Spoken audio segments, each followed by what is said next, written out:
What is up, everybody? Welcome to the Eddie Live Podcast, episode 287. I am here with Liam Keane. Hello. How you doing, brother? Thank you for coming. Thanks for having me. Man, it was a nice surprise to meet you last week. Yeah. Yeah, and hear your story. Impromptu visit, but glad I came. Yeah, no, it's a cool story that you've got, and I thought I've got to get you on here. And luckily, it happened to be today, so I appreciate you making the short notice, man. No worries. Yeah, brother. So everybody's always curious about, you're saying you're an impromptu visit, Yeah. right? So what originally connected you to Taiwan? Like, what are you doing in Taiwan? So currently I'm helping to finish up the Taipei Performing Arts Center in Shilin District. Yep. The giant ball and tofu thing. That thing has been the talk of the town for a long time. It's been a disaster for me for a long time. Okay. Many years of visiting. I deal with all the machinery inside it, so when all the productions come in, everything that helps the production, be it moving stages, moving walls, moving scenic elements, that's all the mechanical stuff I've been dealing with. So I've been doing that for years. Ended up in Taiwan and ended up stumbling into there are very few people in Asia who can do what I do. Okay. So ended up stumbling into a lot of the repair work, refurbishment on new theatres here. So Wei Ying, the National Theatre for the Performing Arts in Kaohsiung as well. Okay. Had Okay. a slight hand in parts of that too. So that's quite a unique sort of a gig, right? Yeah. How did you get into something like that, man? Grew up in the UK, and we're just like America, famous for our theatre industry. So we have the West End in London, like America has its Broadway. Oh, gotcha. Yes. so- I didn't know West End was. Oh, there you go. There's how cultured I am. Okay. Right? Yeah, we got like 77 theatres in London. Worked there for a while, ended up going on tour around Europe. Joining the circus with Cirque du Soleil, who are a Canadian company. I didn't know they were Canadian either. There you go, man. Right. Shoot. Uncivilized. I'm an uncivilized man. So ran away with the circus. I love that. Ended up helping in various Disneys, so Shanghai Disney, Tokyo Disney. Met my wife, who's Taiwanese, and ended up here. Beautiful. Okay, and a Taiwanese wife, you got to tell us what happened there. How did you meet her? So we were Shanghai Disney. We were helping to construct one of the theatres there in the production. It was the first sit-down production of a Western musical in Mandarin. Like simplified, but Mandarin. Okay. Whoa. Right. That's another story. Another story for another time. Yeah. Previous guest. Yeah. And so we met there. We stayed in Shanghai for a few years. We didn't want to raise our kids in Shanghai. Okay. It was quite expensive, and we had our own reasons culturally. Like my wife wanted to be a little bit closer to home. Gotcha. Sure. As close as that is, but when it's your own kid. So we came back to Taiwan. So the kids were born there then, kind of in Shanghai? And then we came back here when she was pregnant. It was getting a bit later into the pregnancy. It was like, let's come back to Taiwan, have it in Tainan, because we live in Tainan. It's near all the family. It's everything we need, we know, we want. You just feel a bit safer then. Yeah. Family is always important, especially when you're having the kids. It's always tough when you meet people that they're having their kids, in another country, where it's kind of neither of their countries, so like they can kind of help. They have friends, can maybe help out, but there's nothing like the in-laws or your parents. Amma coming around to help you out. Yeah, that's the best. Nice, man. Nice. And Taiwan, okay. Do you have any kind of you said that you come here quite a bit, then I guess, yeah? Yeah, so it's been a bit of an interesting few years. So moved to Taiwan. We've been here for 7 or 8 years. Yeah. And then the last kind of 2 years, my wife took a job in America. Gotcha. Carnegie Mellon University. It's like a theatre. They have like a theatre course there, which is supposed to be pretty good. Could comment.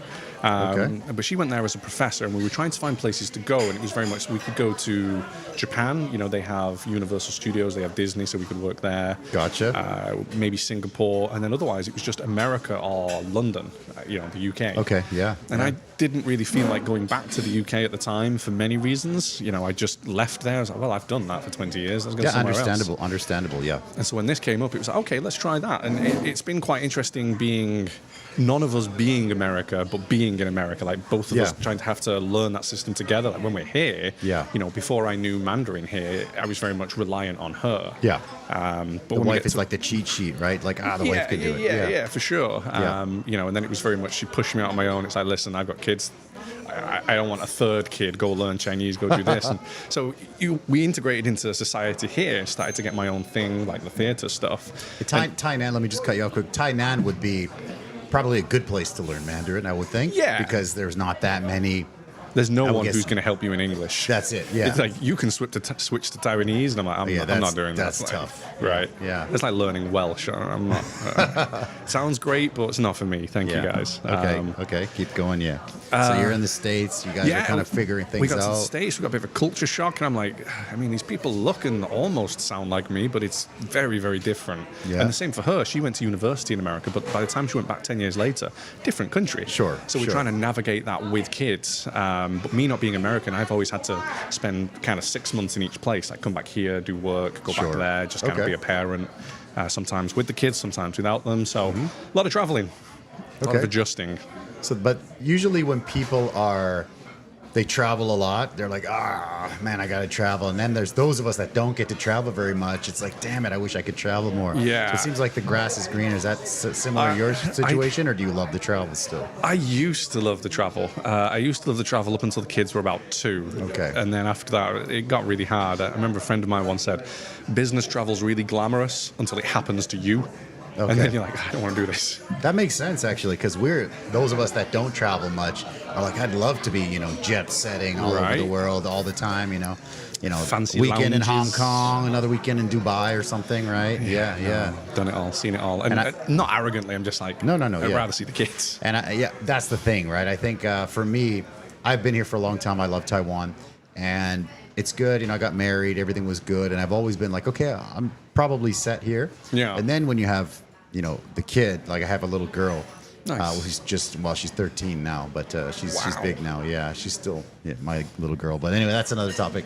But yeah, so after we have her, it's like, you're making your own family. Like you have your family, of course, and you're always going to have them. You love them. But for me, like, so here, the woman doesn't really take the man's name. Like they still can do it for the English name, but for the Chinese name, they still keep it, right? Yeah. They still keep the Chinese name. And so for me, like my Chinese name is made up. Right, because I'm not Chinese, or I'm not Taiwanese, I'm not Asian. How can you pronounce my name in a different language? Close enough. What are those characters? Exactly. So the first time I went to study Bapama Pho, they gave me the last name of Gao. This was a long time ago when they actually were pushing that. That helped me a lot with my pronunciation. Really? I think it's much better than Pinyin. But yeah, so the lady gave me the last name, because my last name is Gonzalez, right? Gonzalez. And I'm not going to say that in Mandarin. So she's just like, oh, well, Gao. Close enough. Because you're kind of tall, and you're like, and I'm like, okay, cool. And then when I actually started to learn it, I was like, I wonder if there's some kind of like a gong, like a gong or something, right? Yeah. And then I found out there is gong, right? And I'm like, oh, perfect. When I get legally married and we switch it over, it'll be gong, right? And that's so hard to write. It's like a dragon. It's like the hardest character to write ever, right? So yeah, when I write my, when I have to write for the bank or something, my last name Gong is like massive, and then the other two are tiny, really right? tiny. Because I'm like, I'm just like right. So basically, we did Gong. So and then when we had my daughter, I talked to my father-in-law, and I'm like, well, my last name is Gong, but it's kind of made up. Right. Like it's a real last name, like a real Chinese, I think, last name, but it's still made up, right? Like it's not really my name. So should she be Zen, right? Like that's the whole family name, right? And he's like, well, no, I don't know, kind of should keep, because it's the man's. I'm like, okay, cool. So I'm like, I put my foot down. I'm like, all right, I'm making my own clan. Wow. So I made my own clan. You. And I'm like, all right, we made our own clan, and we're going. So now it's you're torturing your kids with all those strokes. Yeah, and she's just like, oh my gosh, all the other kids are just very simple words, and she's just like, but she's good at it now. So yeah. Mine is made my own clan. Li An, so like Ke de Ke, Li Wu de Li, An Ping de An. Okay. But if you say it really quickly, it's Korean. Korean. Oh, that's Right, and so hilarious. everyone's Yeah. like, "Did you say Korean?" I'm like, no." So that's caused me complications. But Yeah, that's funny. so my kids took my wife's Chinese name. Yeah. And then in 'Cause English, it's a real name, right? It's an Yeah. actual name. Yeah. Yeah, they're going to get the mick taken out of them enough. Yeah. And so in English, we've hyphenated both of our names. But the problem in America is, so my wife's last name is Wei. Wait, okay, W-E. But in W-E-I, America, yeah. they keep saying like, why? Like, Americans sometimes kind of, I don't know, they put letters in there and then complain we add letters in, like the letter U. That's funny. Why? Yeah. Keen, why? And my son's like, just say Keen. So he's Like finding his quinoa? own way Okay. through the culture. And I'm like, yeah, man, whatever you want to do. You've got all these names, you chop and change, whatever's convenient for you, mate. That's so funny because my daughter, she's Gong, right?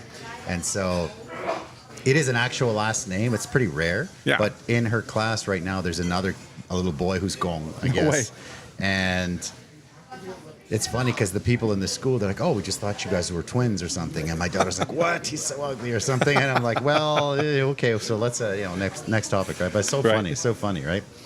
So Taiwan, man, you're coming out here to do the work and you're still liking the trips. Yeah, I mean, it's different going to Taiwan than going anywhere else, right? Because it's coming back home. We still have our house in the south. Our ma's still down there, or the family's still down there. Beautiful.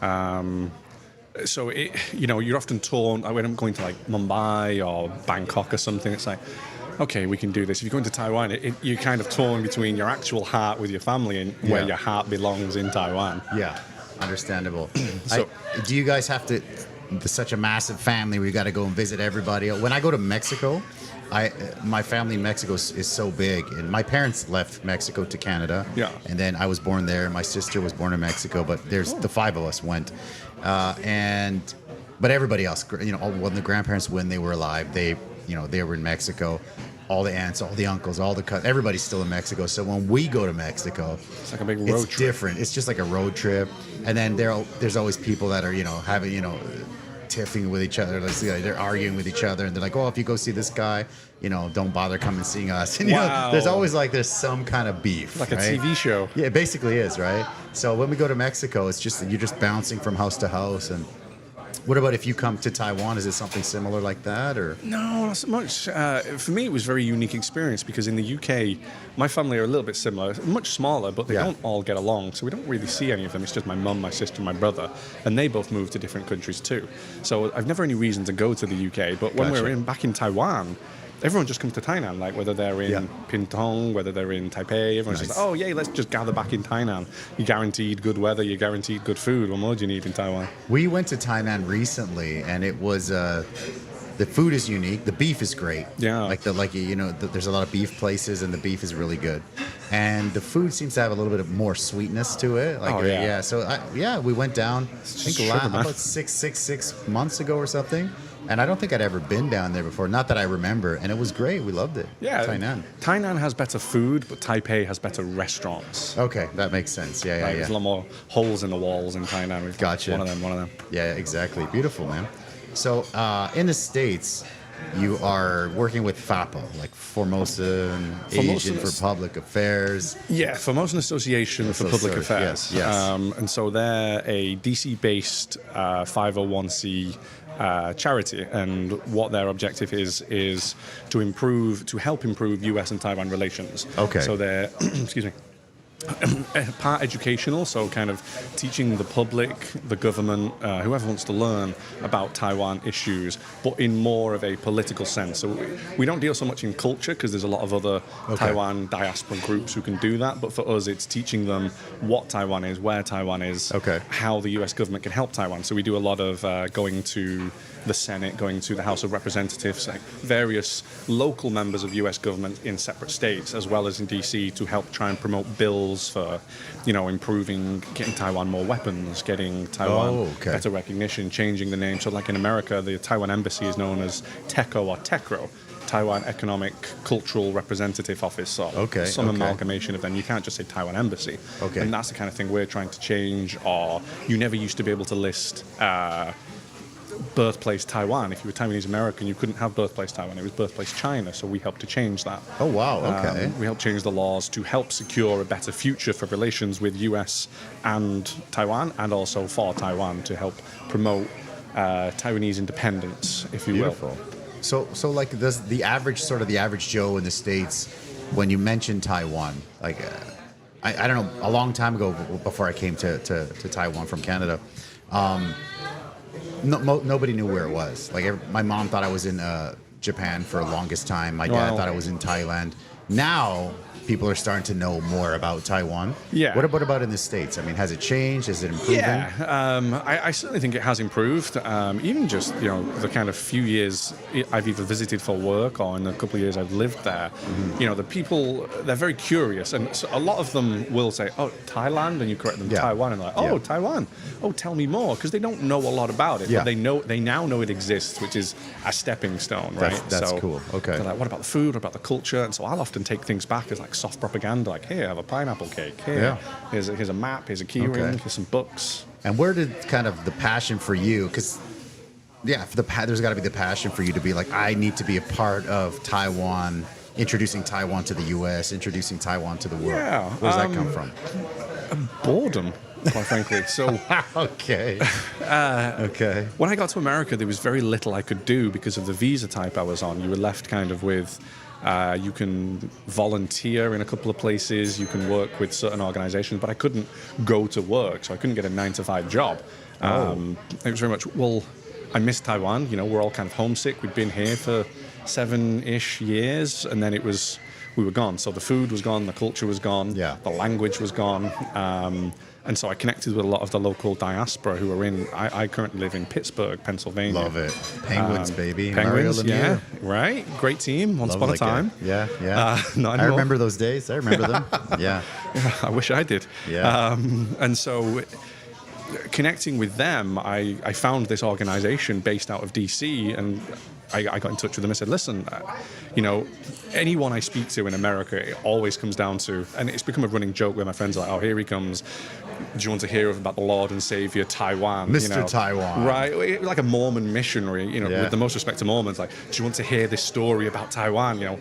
Having that enthusiasm, and I wanted to put it to use. And they said, Beautiful. well, come and join us, because the vast majority of the organization were either Taiwanese who'd been there or were blacklisted by the KMT, who'd been there forever, or they were Taiwanese diaspora, Taiwanese Americans, second generation, but they didn't have a lot of kind of foreigners, if you can say that. I would right? imagine. Yeah. Non-Taiwanese, non-Asian, non-Taiwanese, non-Asians, yeah. Yeah. And so I was like, well, is there any stopping of that? Because there's a couple of other guys in the organization. I'm like, I want to join. I want to see what they're up to. And so I got talking to them, joined the organization, and it's been a thing ever since. So we started our own branch of it in Pittsburgh. We go talk to Beautiful. local government. Yeah, and it's just something to do. We help, reach out to other Taiwan groups, so you get the network growing, and it just gives me even more reason and legitimacy to be able to keep talking about Taiwan. That's beautiful. No, you know how it is when people come here. I just want it to be different than like a YouTube video of, oh, 现在我吃臭豆腐. Yeah, That's always a topic here because 你喜欢臭豆腐吗？还好. Next question. Yeah. 你是老师? No, here's what I do. Oh, okay. I try to help you make a difference. it's funny. It's funny because that's what this channel is about. Like I interview a lot of expats like similar to yourself that we love Taiwan, we're here, or we're doing something to be like, hey, Taiwan is great.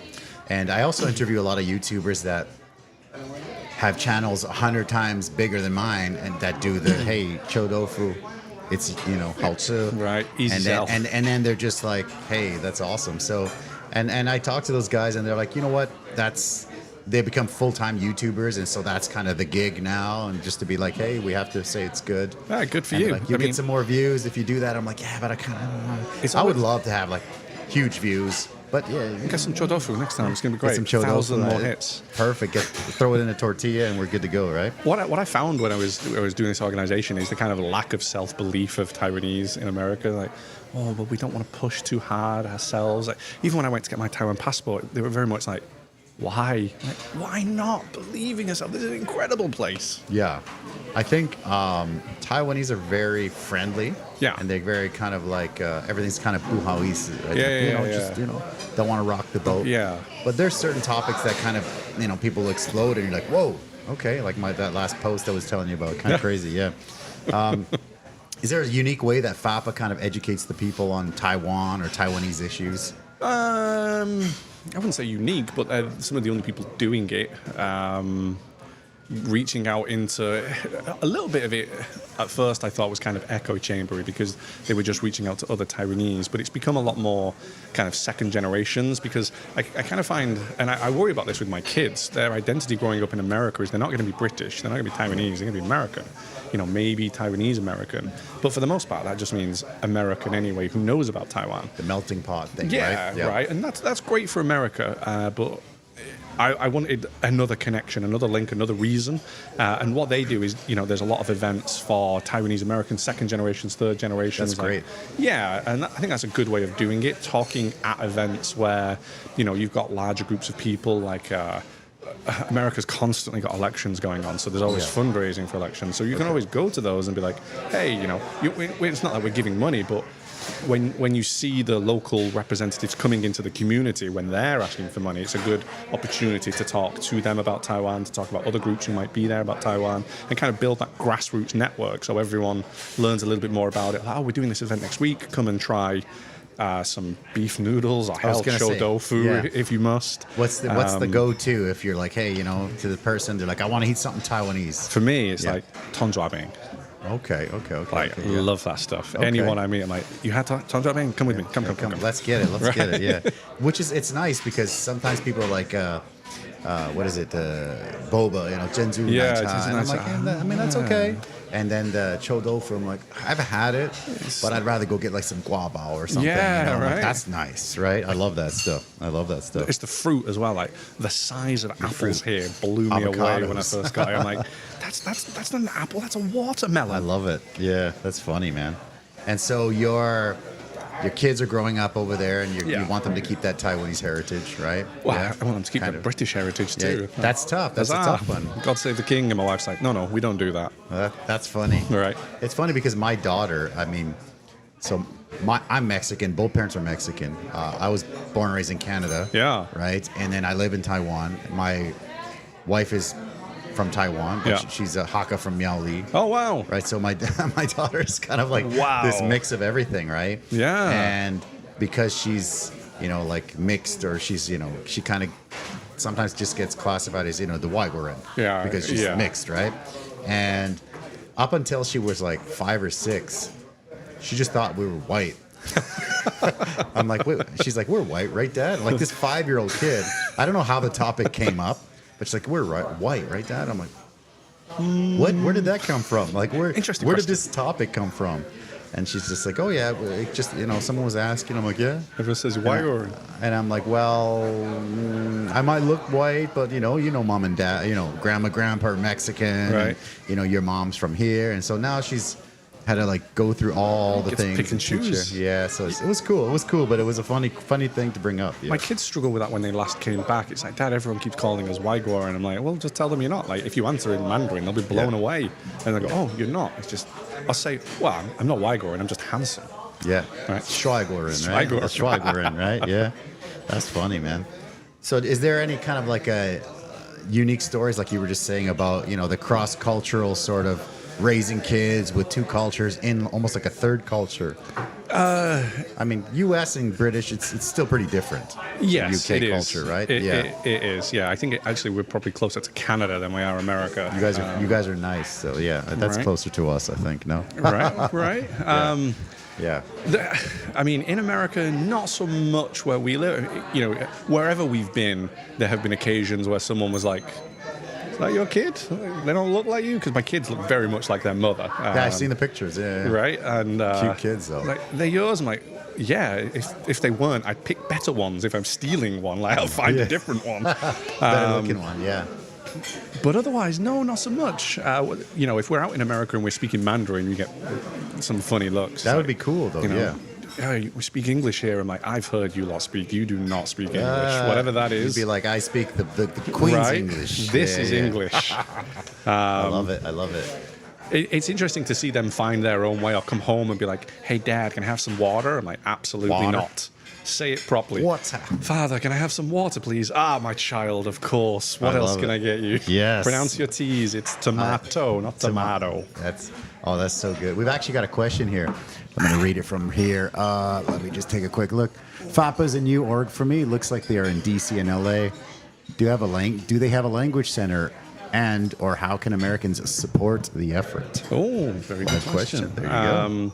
So, FAPA is based in DC, but we have chapters in maybe 40 states. Nice. So you can reach out via the website and contact your local state. I think LA and New Jersey are the biggest chapters. I mean, LA has the biggest. LA, that makes sense. Yeah. The biggest Taiwanese community outside of Taiwan. Like, That's not surprising. followed by, I think, New Jersey and maybe Seattle, DC. New Jersey's surprising because Yeah. I would just, that sounds random, but that Hundreds sounds of kind them. of like New York, but don't want to pay the price of New York, so let's go Pretty New much Jersey. like yeah. Shinbei, but for Americans. There you go, Shinbei, New York. Right. Yeah. That's hilarious. That's hilarious. Reach out via the website. I think if you know enough Taiwanese in your local area, that they hopefully should be some events. We try to do as many events as we can. And by events, I just mean we'll have something in the community for fundraising or work with other groups. Thank you for the good question. Yeah, Thanks that's for so showing cool. interest. Yeah, that's really cool, man. I love that. So traditions like, the kids get to do Christmas and they get to do all the the British, yeah. the Western Yeah, they're very spoiled. holidays, and then all the Asian holidays, right? Yeah. So they get their tell me about Hongbaos and Santa. Like you get to pick one. And my wife's really Asian about Santa. She's like, "Why do we need this dude?" And Yes. he can give them one present, and it has to be a book. And I'm like, "Yo, don't ruin Christmas." Like That's crazy. they need like Legos. Get some Dando Tolos, whatever it is, whatever's cool at the time. It's like, no, we give them a book. You do Lunar New Year, and I will do Christmas. Like, stay in your lane, kind That's of thing. funny because But they- I've got to make a big clip out of it. It's gonna be Lunar New Year versus Christmas, right? Oh, that Which would one be is a more good one, important for right? mixed kids? Yeah. And then make sure we don't say Chinese New Year. We say Lunar, right? Right. Or else we get blasted. Yeah. Well, I mean, the thing about Lunar New Year for me is, the kids get a load of like Hongbaos and stuff. Yeah. They don't get that money. It goes into, Oh, yeah. They're they're like, "I'll learning take about care of that for banking, you." right? And then Yeah. it goes into an account, and the mum's like, "Good, you're financially secure," and that's great. That's a wonderful thing to have. For Christmas, I'm like, "Let's rip this open, build some Lego." Yeah. And I was like, "You're making a mess." I'm like, relax, we got this. We're going to white people this. When I came to Tainan the first time, I was like, okay, I'm going to teach you all how to Christmas, because my wife's family don't really Christmas. No, of course, there's no real Christmas here, right? And so you can just make it up. Like, now we have to eat this for Christmas. Like, oh, that's a really unique thing. I'm like, oh yeah. This is common. This is regular. Like, have you been to That Japan always where they gets have whiskey. KFC for Christmas? Yeah. I don't know where that came from, but Some but genius of that's- marketing. Yeah, the Colonel, he's loving that one. Right. Yeah. It's funny because for Christmas here, we have the restaurant, and I have a really good friend of mine. One of his main gigs for December is a Santa, right? And he has like the full the ZZ Top beard, and then, like he's Nice. got he's beautiful. Wow. He's the most beautiful Santa ever. Commitment. He's perfect, right? And we have him here every year. We do the Santa thing. Oh, nice. And so since my daughter was really little, he would call her, and he'd have like the backdrop, and he would be like, "Hello, Aaliyah. What would you like for Christmas this year?" And they would talk for like 20 minutes. So that's amazing. Yeah, take one way. So it's really good, right? But then because you have it so good for your daughter, she's like 13, and I'm kind of like, should I tell her? Right. Like, oh no, she can't be the kid going to high school believing in Santa, right? So this year she finally figured it out on her own. Maybe she knew before, but it's kind of like, all the kids would say Santa's not real, and she'd be like, "He's coming this Friday." Yo, I literally, know him. like, check this picture out. Like, we're here. Like, come pull that beard. Like It's Superman legit. coming for dinner or something. Exactly. It's like that. And she's always like, well, my dad knows everybody, and he knows Santa, and blah, blah, blah. So it's like, I had a similar thing with my Yeah. 7-year-old. He was a bit. I sometimes tell a few stories. I exaggerate ever so slightly when I'm telling him a few things. Of course, you have to. Right? And so he's reached a point fatherhood where right there. if I'm telling something, he doesn't know if it's a joke or not. So he'll look over at his mother, and it's become the same way with Santa. And so I do a lot of cosplay, a lot of Star Wars cosplay. I saw, yeah. Normally we go to like schools and charities, hospitals or whatever. But Love that, For yeah. this year, I was like, okay, let's do some kind of Santa poses. Like, got all the gear. We'll dim the lights a little bit, take some pictures, and then even when the kids wake up, we'll say, oh, I woke up in the night and saw this. Hook, line, and sinker. They're like, yo, he was in our house. I'm like, That's yeah, awesome. man. That's awesome. It's funny though, because that stuff. It's great. Like the Santa, the Star Wars, all that. I love doing that. I seen these videos recently of people doing that in the States, but Yeah. then like they'd have like a second brother, whoever, doing the Grinch, and he'd just run in and he'd grab everything and leave, and it's just like, oh man, it's That's so pretty crazy. good. It's That's so pretty funny, good. yeah.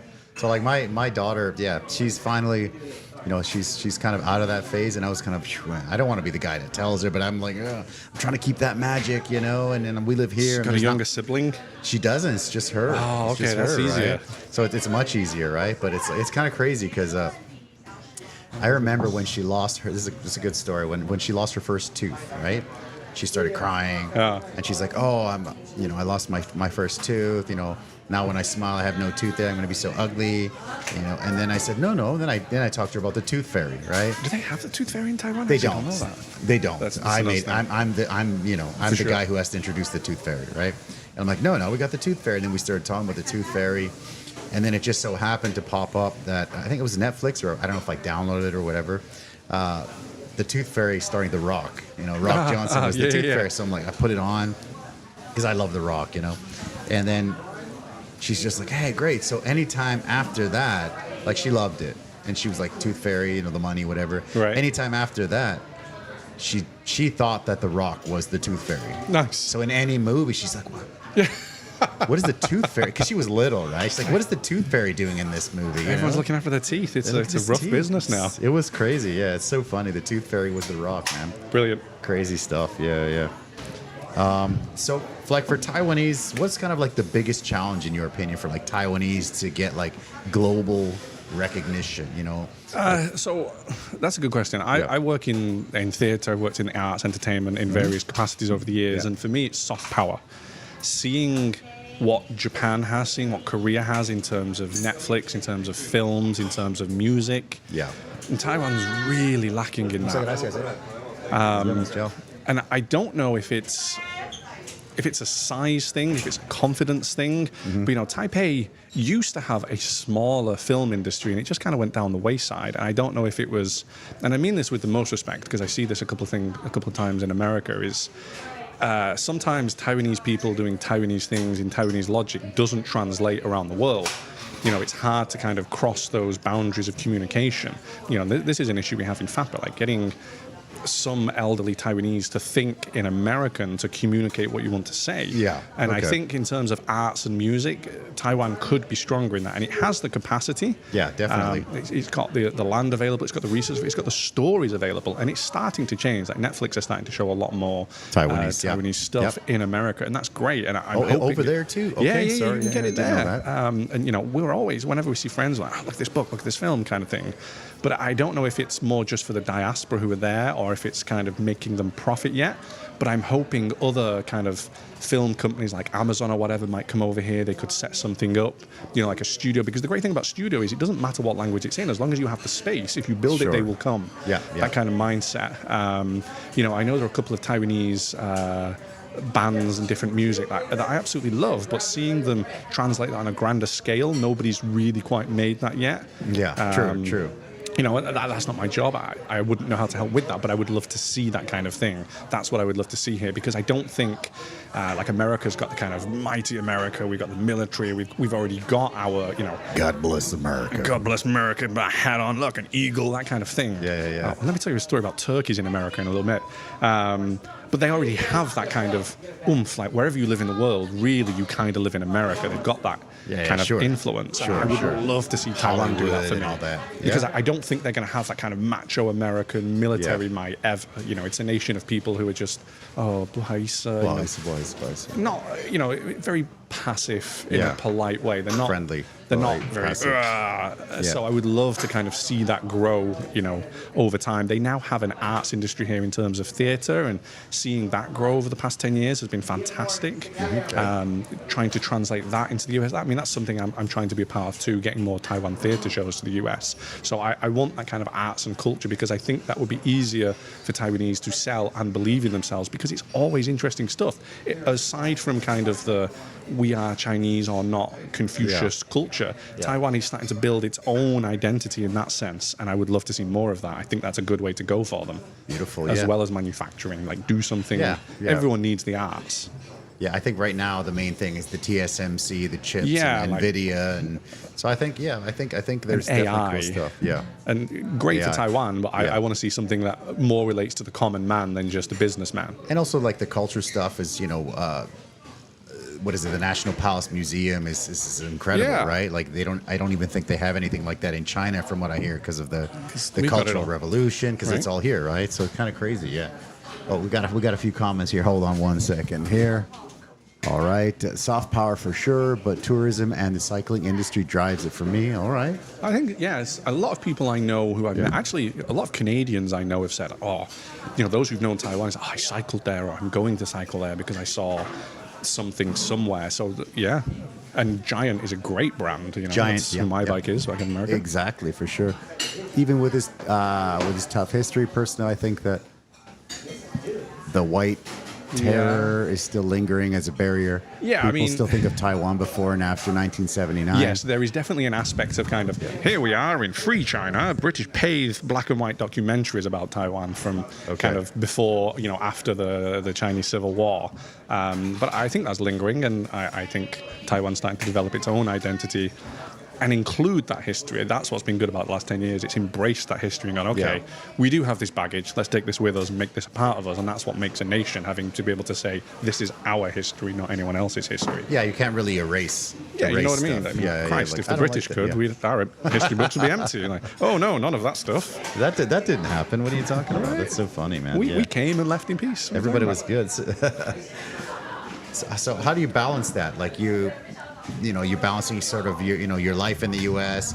and you're advocating for Taiwan, and this is your Star Wars cosplay stuff. Like Yes, true. So again, I mean, being a dad. Yeah. The sad thing is, my kids aren't really that interested in both cosplay and Britain. They don't want none of that. If you ask my kids, one of them will say, I'm Taiwanese American, and the other will go, I'm Taiwanese in America. But you're British too. No. Okay, no problem. Do you want to come to this cosplay event with me? It's pretty cold out, Dad. I go on my own.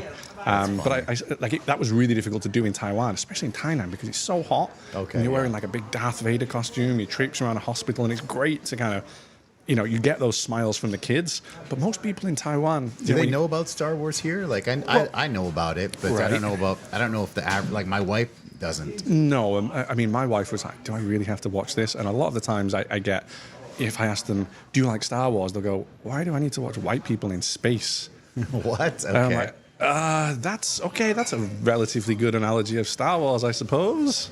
Or they think you're a robot, but they still enjoy it. Like there's a lot of super entertaining, man. I loved it as a kid, especially. Cosplay here is incredible. It the is. amount of talent. Yeah. So just getting to be a part of that and talking to them, that was fantastic to do. But in America, it's wild.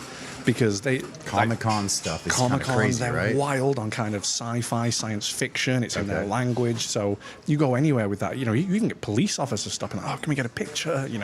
Can you come and visit here or here? Everybody's fanboying out on their childhood stuff, right? They're like, yes. That's just really good. I remember once I did it in Japan, and it was really interesting because the Japanese assumed I was a foreigner and would speak broken English, and the kind of foreigners and the tourists would try to speak broken Japanese to me because they thought, under the helmet was a local person. Oh, that's awesome. Yeah. So, it crosses those boundaries, and that's always a great talking point. And I find Taiwan does that because it's got enough foreigners. You could always do with more. That's going to help with things like, on a personal note, national defense. The more foreigners you have, the more friends you're going to have. Yep. But there's becoming enough of a melting pot in the big cities that you can do things like a lot more cosplay events. It's grown phenomenally. Yeah, I think it's cool with here. Creative outlet. I love that. And there's an area called Maji Square, right? And there's always cosplay stuff going on there, and it's pretty cool. I remember when we went to the Japan Disneyland when my daughter was little and she was all in princess mode, and when we went there, it was amazing because everybody's dressed up. Yeah. Just even on the train ride there, Serious everybody's stuff dressed in up. It was Japan. crazy, and they looked good. Everybody was immaculate. It was crazy. What Cosplay was is nuts. I wild love it. in terms of kind of cosplay, costume, and culture was, so when I first went to China and Shanghai Disney was being built, nobody knew anything about Disney. And within kind of 2 or 3 months of Disney opening, all these kids were in costume. Okay. Like various Disney costumes all around the city, and you're like, that's a powerful brand. That's really impressive. That's amazing. Yeah. My daughter, I mean, like I said, she's, born and raised here, but I really try to keep. So when she was little, she speaks Mandarin with her mom, and then when she was really little, English and Spanish with me, because I didn't want to lose the Spanish, but I don't want to lose the English, right? So her Mandarin was like, way up here, and the other two were way down here.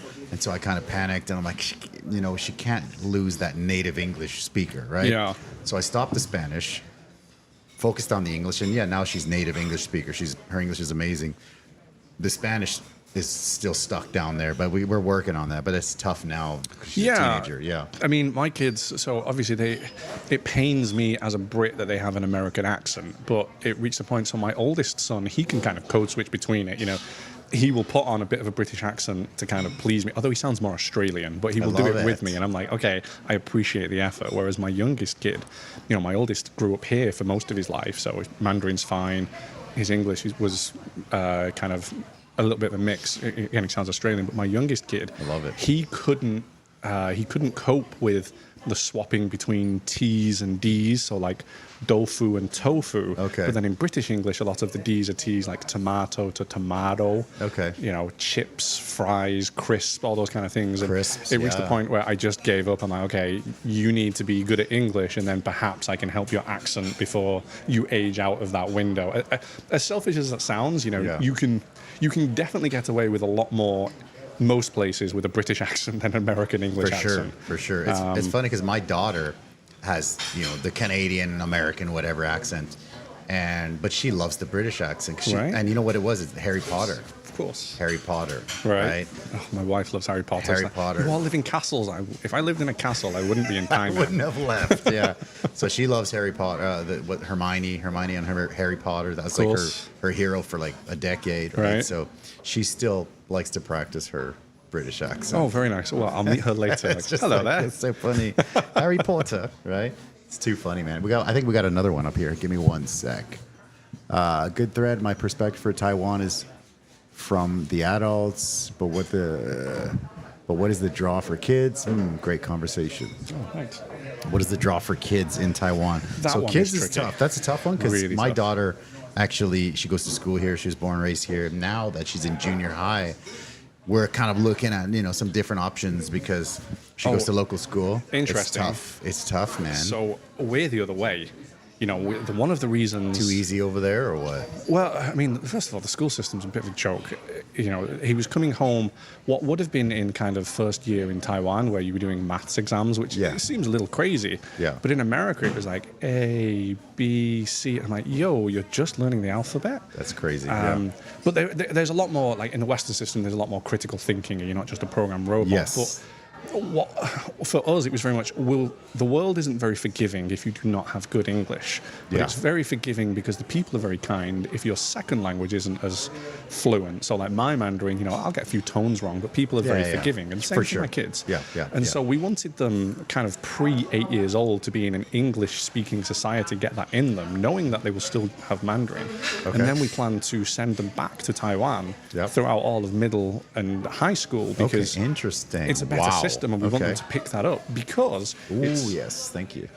Like being younger here, I find quite hard with a lot of the traffic, the scooters. Scary. There isn't that much to do, and when there is, everybody's there. Like if you go to Yangmingshan when it's snowing or something, snows, forget about it. There's no snow. Any of the museums, there's thousands of kids there, and great. I'm glad everyone's having a good time. But you do that in Britain or America or Canada.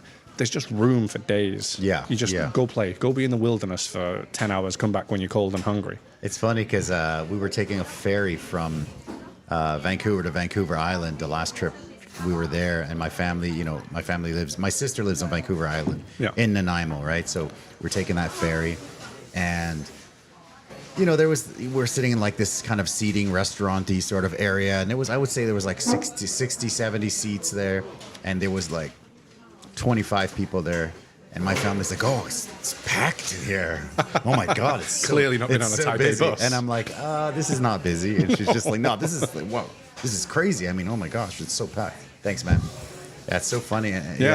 So for us, with the school system, she's doing midterms and finals in grade 1. Yeah, it's wild, isn't it? Which is crazy. It's intense. When It's like calculusing, like grade 1. Yeah, and so for Yeah. the longest time, because my wife, like her education level's phenomenal, like Yes. much higher than mine. Mine too. And I was like, oh well, I want my kids to go through the Taiwan education system. Like it clearly churns out good people, but it isn't all good people. It's the select Yeah, few. yeah. And so when I went to, because I learned Chinese in.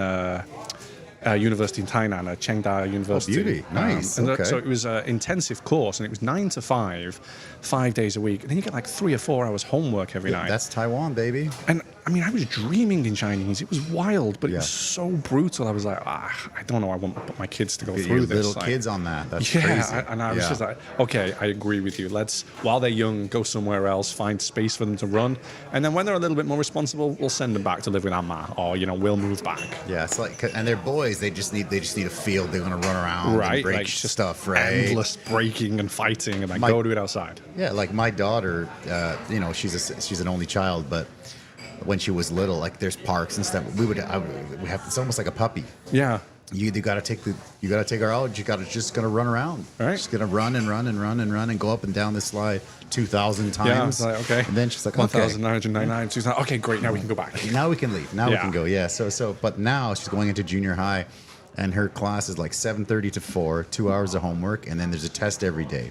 Wild, man. So it's like she still has. too intense. She eats, and then she's like, okay, I got another test tomorrow, and the problem is, again, we're the mixed couple. Like my wife was top of the class always. I barely finished. Right. I remember being in grade 10 and being in grade 8 social studies. You know what I mean? Because I failed it twice, right? And so we're like as opposite as it gets education wise. Yeah. And so, but my daughter kind of like, she's like she grew up in a restaurant, so she's social skills, EQ, Yeah, through the right. roof, through the roof. School marks, it's not great. So she's kind of like, it doesn't really matter. What does a grade 5 math exam really mean in the bigger picture? And I'm like, Right. you're not supposed to know that yet. Don't say that out loud. I'm like, and then I get like that evil eye from my wife. She's Right. like, Yeah. My son came home the other day with Yeah. like a B on his computer literacy or whatever it was. Maybe it was Yeah. a maths test or something. I forget. And they do very few tests. They're checking them maybe once a month. And my wife was like, a B. And I was like, yo, a B. Nice, my boy. Yes. Yeah. Completely different. It's funny because just today, so there's this computer science class where she was with 3 other kids, and they had to do like a group project, but then they had to submit an individual project together, and there was a deadline, and they did the group project, put it in, got whatever good mark, and then the individual project, she didn't put it in on time, but everyone else did, so they all got like super high marks, and she got like, I don't know, like a 0 or whatever, right? And she was kind of freaking out, and the mom was like basically telling her it was the end of the world. And like, okay, so today they went back in because they're on holiday. They had to go in and talk to the teacher. So they talked to the teacher, and he's like, hey, I told you, individual, blah, blah, blah. And so they talked, and he's like, okay, well, I shouldn't do this. I'm going to adjust, blah, blah, blah. And I'm going to give you a 61.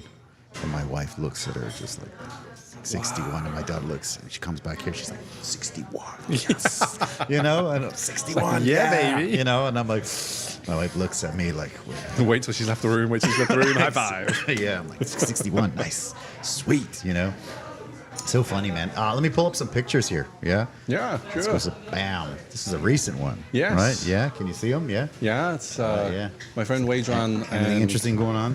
Kaori. So they're, very interesting actually. The lady's Japanese and the man, he's Taiwanese, but he... Star Wars shirt, nice. Yeah, so he's actually who got me into cosplay in Taiwan. Oh, wow. And I hope he doesn't mind me saying, I think they're the largest makers and distributors of sex toys outside of Japan. Oh, beauty. Oh, Yeah, well, he right. must be making some money then. Yeah, they make a lot of money, and when he's not making that, he's making Star Wars costumes, and so he turns a pretty penny with that. Beautiful. Okay. So, yeah, is the Star Wars thing big here? Like the cosplay Star Wars here? It's got bigger. I think there's about 120 people I know. Okay. There's various cosplay here has grown massively over the years. What I found really weird was, so in Kaohsiung, there's a group of guys who cosplay as kind of like ancient Roman soldiers. Okay. Which is so bizarre when I go down there to see them. Like, this is just this bunch of Taiwanese dudes in full Roman military. But they're all like, probably jacked, right? No, they're not. Like they're okay. just thin, slender, tiny Taiwanese with these Okay. big shields and hats, and I'm like, this is the weirdest thing. Like, Okay. That's there's funny. a group of people who cosplay as kind of like old Scottish soldiers, so they've got all these kilts on. Like my family, some of the heritage I is saw you had Scottish. a kilt on in one of the pictures, and I was like, wait a minute, am I off here? But it's No, London. Okay. no. Well, so grew up in Manchester in northern England, but all my Gotcha. family are from Glasgow, and I Gotcha. only moved to London for work. Okay. And so you see all these Taiwanese in kilts, and you're kind of like, oh, that's really cool. And what I find quite interesting there is if you did that in America, it's cultural Oh yeah. appropriation. Oh, whereas yeah. here I'm like, oh, it doesn't exist. It's cultural appreciation. Like, great kilt, good job, guys. Yeah. Can I just adjust this for you? While the Roman guys, I'm like, that should be 90 degrees, but it looks great. Like, I wish I had one. Yeah, no, You it's know? it's funny because going back to Canada, like, so we're Mexican, right? But in Canada, people like to, especially in the States, dress up, with the poncho and the sombrero, and that's their Halloween costume. Yeah. And a lot of the Mexicans, including like most of my family, they're like, oh, how could you, they're so pissed off. They're Yeah. insulted by this. I'm like, who cares, man? Just Right. let them enjoy their life, So- it's not like they're like wiping their ass with our flag or Right. something. They're just, they're like, hey, let's get Appreciation. some pictures. I'm like, let's So there, go. there was in Pittsburgh. So I had this huge British flag outside because everyone's got massive American flags, Love and it. I'm like, Love it. up yours. Put yeah, my flag yeah, up, and yeah. during the elections, I had this huge sign. It was like, well, I tried to order it; it didn't arrive in time, but I got this huge sign that said, Right, thanks, guys. "Make America Great Britain Again," because I've got Oh, one neighbor that's who's so Republican, one's a good. I love Democrat, that. and I was like, that's a I love teacher. that. I love that. But there's a kid around the corner who did one of his school projects on the British flag because he saw it every day. And Okay. for Halloween, he went dressed as a red coat British Oh, that's colonial so soldier. cool. And I was like, that's incredible. That's beautiful. Right? I love that. If I did that, I'd probably get shot. But you doing it, I'm all It's for cute. it. Yeah, Right? okay, it's cute. Yeah. Here, it's funny because here, I think it was last year or 2 years ago, it was on the news where the group of high school kids, for like a cosplay, they dressed up as like the Nazis. Right, yeah. And it was huge news. Yeah. And the teacher was kind of like, I think it's no big deal, but it made like massive news. So it's kind of crazy. And not the same thing, Right. but kind of like they were just high school kids. It's not Yeah. like they It's not like they You were know. goose stepping around, kicking indoors. It was crazy. like, okay, It was like, okay, that's kind of a I mean, it's all the rage in some places these it's crazy. days. Yeah, apparently, right? Let's go to the next one there. There it is. There she is. There There's she my is. office.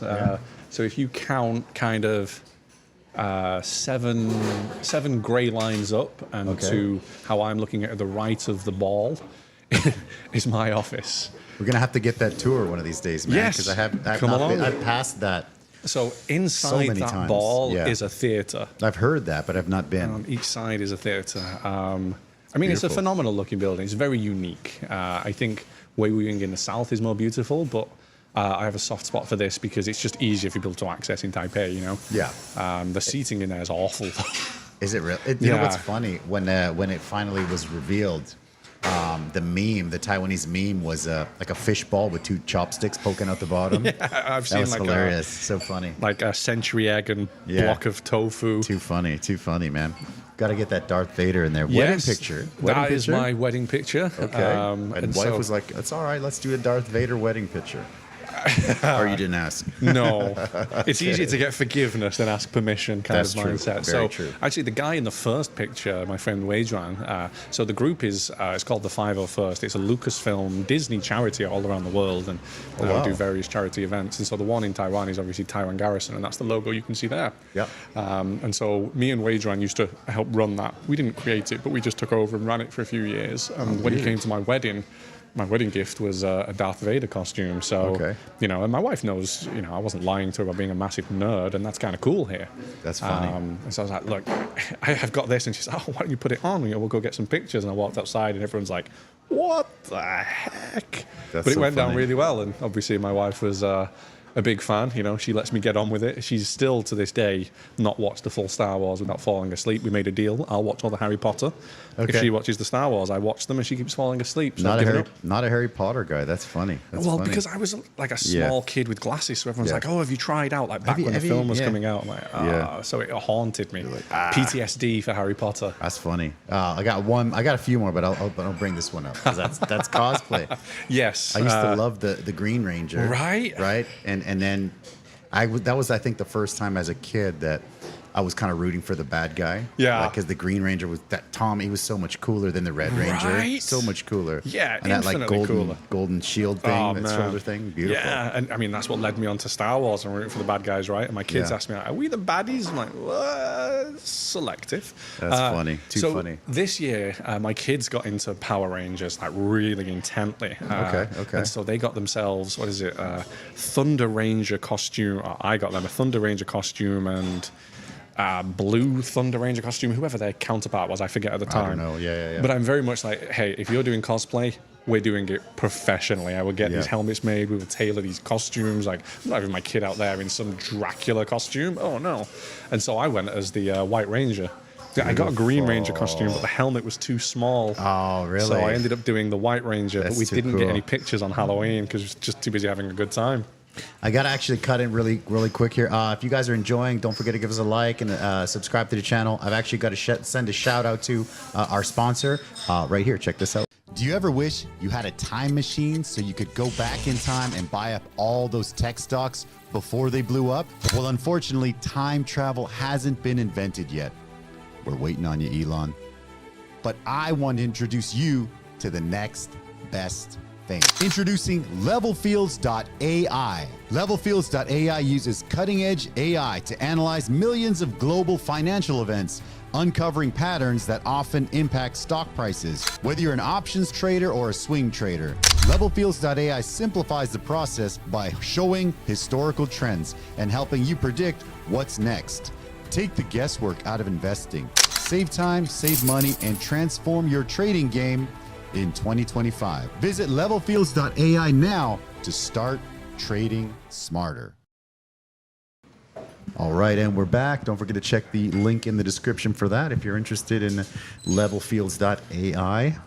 Let's go through a couple more pictures here. Sure. Which one should I Can I pull just up? go to one of these comments here? Is Yes, please do. Buddhism, Confucianism, all the religions basically. Yes, do it. So in America, I found there's a lot of kind of Christine churches. Okay. And one of the things me and my wife were actually looking at is because lots of people were talking to us about it, was setting up a kind of folk religion temple in Pittsburgh. Okay. Because there's huge demand for it. And whenever I'm talking to Americans, one of the things I talk to is about folk religion. Like, I love Tudigong, the kind of earth god. Okay. I just think his story is incredible. Okay. It's just a lot of fun. And, religion here is very much like, oh, you've got a Jesus. Yeah, bring him in. We'll find some room on the shelf. Yeah. And when you explain that to Americans, some of them are like that kind of religious freedom. Like There's only one guy, and he's mine, kind of. I mean, it's or that, one or religion. it's just, whoa, tell me more about it, because they just cannot comprehend anything past Gotcha. Jesus or Islam. So I Yeah. do think that's a great talking point to tell people. Definitely, yeah. No, I think that we try to stay away from that, but religion is usually, it's always a good talking point. I have this a customer here that's actually a Catholic priest. Wow. And he comes to eat, and we chat and stuff. And we're Mexican, so we grew up Catholic. Oh. Great guy. And actually, I had I'm like, you got to do a podcast with me. No And way. he came on, and we had a good chat. It was fun. It was a fun one, Fascinating. man. Yeah, I also love that stuff as well. Yeah, the religion and all the different Quirky. stuff. It's beautiful, right? You got to enjoy yourself, enjoy life, right? Agree. So let's, Paul. This was a cool one. Yeah. I thought, that can't be real. That cannot be real. That's a meme, right? Like, It is a meme. It's Okay, not a 'cause real I- drill bit, but we Yeah. were actually at T-Pack. We needed a bigger drill bit. Okay. And this is what I sent my Taiwanese counterparts. I'm like, And they probably "Find me were looking something." for it. And they were like, oh my God, I'm not sure we can find that on the island. I'm like, guys, it's a meme. This is how a meme works. And like, oh, Yeah. no, we get you. Like, we know what memes are. I'm like, okay, fair enough. That's funny. Yeah, because I saw that. I'm like, I'm pretty sure that's a meme, but I'm going to bring it up. Yeah, I yeah. don't take a lot of life very seriously, much to most people's dismay, because it's too short. How does your wife feel about that? Because she's always like, you're never serious. Or sorry, you're never, you're never serious. Sometimes it's inappropriate, especially around like groups of Americans, because British and American humor is vastly different. For okay. Americans, it's very Yeah. pie in the face. Maybe I just don't understand it. It's Yeah. cultural difference, language Definitely difference. different. Yeah. And my wife understands me, but so like in the UK, I used to do a lot of stand-up comedy. I had like a stand-up night where I would nice. compare to it. Nice. And for years, my wife didn't understand my jokes. And then when I was around groups of other British people, she was like, "Oh, shit, he's funny." I'm like, "Wow, thank you for that." That's cool. Okay. Okay. And so I often get a slap on the wrist for not taking things seriously, but it's just too short. Like, I always if you say- don't find it funny, I have. I have to always tell my wife and my daughter that I'm the funniest guy that I know, right? So yeah, and they just look at me like, and I still use that joke because Right. I agree. I still believe it. Now you I get to still do believe dad it. jokes though, and that's a whole Dad other jokes level. are great. Man. Yeah, I love it. Like she was learning a little bit of Japanese, and I know zero Japanese, and to me it sounded like honey mustard, right? Like honey mustard, or whatever. I'm like, oh, just say, you want to remember that word. You just think of honey mustard, And she just looks at me like, it's not honey mustard, Dad. Deadpan. And I'm like, just think honey mustard. You got it. Trying to help you, giving you gold here. Yeah, that helps me. That helps me remember Chinese words, right? Absolutely. Beautiful. 2 more. Bam. I was here. That was here. That was a great night. Great night, yeah. T-shirt swap going on.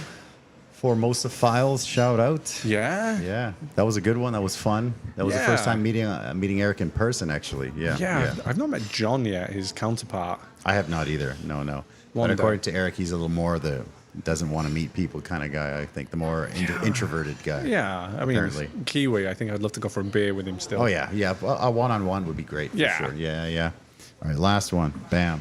Oh yeah. Okay. So this was interesting. So we did. I do a lot of performer flying. So like in America, you see like Madonna or Pink or Beyonce flying around arena. I do that, but in Asia, so you'd be flying like J-pop stars. So you're the Madonna K-pop of Asia. stars. Yeah? I'm not personally. I don't think I've got the looks for it. But there you go. Nor the singing skills. Although I will try my best at karaoke. Oh yeah. And so we went to Korea, and we were doing. There's a K-pop star called IU, and she's like the Korean Madonna. Okay. Oh, Madonna is the American IU, however you want to put that. Yeah. Right. Here we go. Yeah. And so we're doing it in the stadium, and it was an open air stadium. It pissed it down the whole week we were there. Everything was drenched. We're trying to fly around a stadium. They're setting off fireworks, doing damage to our equipment. It was just an absolute nightmare. But the team just soldiered through the whole way. They absolutely loved it. So these guys are actually, with the exception of the guy at the back who's Canadian, those guys are Japanese, and so they're the team I used to tour around Japan with. Okay. And so when they came to Korea with me, like the cultural differences there between the Koreans, the Japanese, and myself was quite a cultural learning curve, shall we say. But all of the crew were Korean special forces. And so they had their own merchandise, which was these hats. And so we had just the best of time with them, Beautiful. At the end, we cracked out a bunch of Taiwanese whiskey that I'd brought. A little get-together. It was great. It was a really, really enjoyable gig, even though it was an absolute disaster. That's funny, man. Yes. Theatre work tends to be around Asia. I've done many jobs in China where Open air, that's tough. It was very tough because you just don't have any control over it. Yeah. Korea doesn't have many stadiums, so it was like, well, you're here and wet, or you're not here. I'm like, okay, so we're doing this. Okay. Wow. That's crazy. Yeah. No. So you get to do all the country tours in Asia. Yeah. Yeah. Do you have any kind of places where you feel like, oh yes, I'm going back there? Oh, always Japan. Japan. Like it's always a tough call between being back here or being in Japan. Okay. In terms of food, culture, language. That Wagyu beef, the sushi. What's the food? What's your food of choice in Japan? Just any fresh Anything. sushi. And I do like that here. Or ramen. I like a good Hokkaido ramen. Yeah. Very turbia, very unique. Yep. So going there is always good times, and getting around is easy because everything's clean. Everything's, Yeah. The Shinkansen's always running on time. It's crazy how so many people, but everything is clean and running on time. Yeah. If someone says, okay, we've got this job in India, sometimes I'm like, okay, that's going to be a nightmare. Okay. But I know eventually companies like Disney and Cirque are going to go there, so it's good to have been. But I've been very lucky to be able to travel around all of these places in Asia. The one place I hadn't been, and why I was so excited about the last picture, was Korea for years. Okay. Because my wife had always been there. She's been there many times, so she's like, I don't want to go there. Okay. I'm like, well, I want to go on my own. So that was a great reason to go.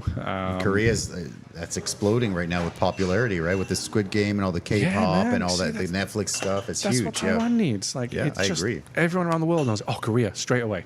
In Taiwan, it's like, oh, you mean the elephants? Like, no, that's Thailand. Yeah. No, Gotta that's differentiate that. Yeah, we actually went to South Korea once as well, and it was funny because one of my buddies, just before we opened this branch, he's like, hey, I want to show you this place in Korea, before you open this one, and finish the designs just to have a look at it. So I'm like, okay, cool. So we took a weekend. Me, my wife, and one of my buddies. We went to Korea, and as soon as we got there, he's kind of like he went and did his thing, but we went together, whatever, and it was fun. So when we landed in Korea, my buddy's like, okay, look, because Taiwanese are friendly, right? It's like, look, we know you're Mr. Taiwan, and you speak Mandarin, and you have a restaurant, and everybody loves you, and blah, blah, blah, blah, blah. In Korea, nobody gives a fuck about you. Don't talk to strangers. Don't look at anybody. Wow. And I'm like, what? Wait, What? which Korea What? did you go to? I'm like, what is this? I'm like, what happened? I'm like, I thought it was like, chill place. And so when I went, I was kind of like on guard. But people were definitely not as friendly as here. Yeah. Definitely, they were a little bit more like, not standoffish, but definitely more like why are you talking to me type deal. And I was like, yeah, do you speak Korean? I'm like, well, I've been here for a day. No. And they're like, pfft. But yeah, it was definitely different. Yeah. The crew described it rather rudely as Yeah. Chinese manners, but with wannabe Japanese food. And I was like, that's pretty harsh for a bunch of Japanese guys. I Wow. didn't really eat that much there because we were so busy in work, but Gotcha. I learned to love kimchi. I love kimchi. And Right. kimchi, I have an American buddy that travels all over the world all the time. And before he travels, he always brings, I guess there's a Koreatown where he lives, and he gets this big thing of kimchi. Nice. And he's like, because I have to try foods from everywhere, and I don't know Right. what it is. But if That's I'm the eating best bit, kimchi, right? he's just like, he keeps him like regular. He's not going to get messed up. He doesn't get sick. I mean, that's the best bit about Asia, the It's food. so good. Because Yeah, I love kimchi, man. British food is just various shapes of potato. Yeah. Be it chips, funny. fries, waffles, That's funny. mash. Yeah. And you go everywhere else and you're like, yeah, wow, what are these? Oh, other vegetables. That's amazing. Wow, we should eat some more of these. I remember my first year in Taiwan. Whenever I'd go out to eat with somebody, they'd be like, "Okay, do you want rice or noodles?" And I'm like, "I don't neither. Yeah. Maybe I'm thinking burger. Maybe a taco." Have you They're had just like, the they're just like, gosao imian? Probably, man. Oh, Yeah, man. probably. Yeah. I know. I love it here. So I love the food. But do you have anything that you want to mention before we call it, man? I think we've covered quite a bit already, and it was awesome to have you. No. Any advice for people that are looking to get to the theater, sort of the gig? What are they called? They're not really called is it called a theater still, or The arts, the the theatre, arts theater? any of Okay, those. okay. I think Taiwan's theatre industry is growing, doing really well. Like, it's always good to work with the Taiwanese crew, although most of them, the theatres here are government run, so the salaries aren't great, but they go there for a year, they learn, and then they go travel the world. Gotcha. So Taiwanese-wise, if you want to see the world, do that. Go work in a Taiwanese theatre, and then Gotcha. a show comes in, we'll pick you up, take you with them, because, great engineers here. I don't know. Check out FAPA. If you're not Taiwanese, if you're international, we've got some international branches. Or if you are, learn more about it, because it's kind of faded a little bit in how well it's known in Taiwan, and we're trying to help you. Otherwise, go and see a theatre show. Support your arts. Go to a museum, because the more that happens, the more likely it will be Taiwan can improve in that, get its own TV, film sets, all that kind of stuff. Beautiful. Yeah. Nice, man. Thank you very Appreciate much. it. Thank you for coming, my friends. Awesome to meet you. I'm so glad that I met you last week. And, Pleasure. Thanks for having me. I'm looking forward to the tour next week. Yeah. I hope everyone enjoyed listening to me go on. No, it's fantastic. Thank you guys for watching, and we'll see you guys next week. Bye-bye. Thank you everybody for watching Eddie's show. We feel only happiness, don't feel any sorrow. Welcome everybody to watch more on his content. Eddie Live Podcast. Eddie Live Podcast.